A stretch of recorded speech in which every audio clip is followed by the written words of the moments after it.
শুভ সকাল বন্ধুরা, আশা করি সকলে ভালো আছো। আমিও ভালো আছি। বড়দের জানাই আমার প্রণাম, ছোটদের জানাই আমার বুক ভরা ভালোবাসা।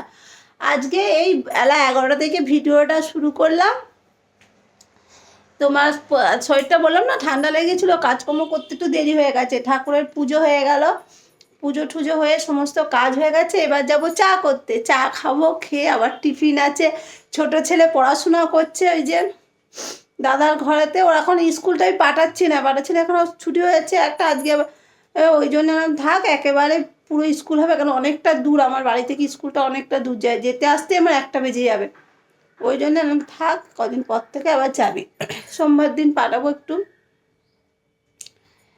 এবার গিয়ে চা খাবো, চা খেয়ে তারপরে দেখি কি, আজকে ভাবছি কি একটু মুড়ি আলু চচ্চড়ি করবো, রুটি করতে ভালো লাগছে না, মুড়ি আলু। তারপরে দেখি কি রান্না করি। ঠিক আছে, রাখছি, টাটা।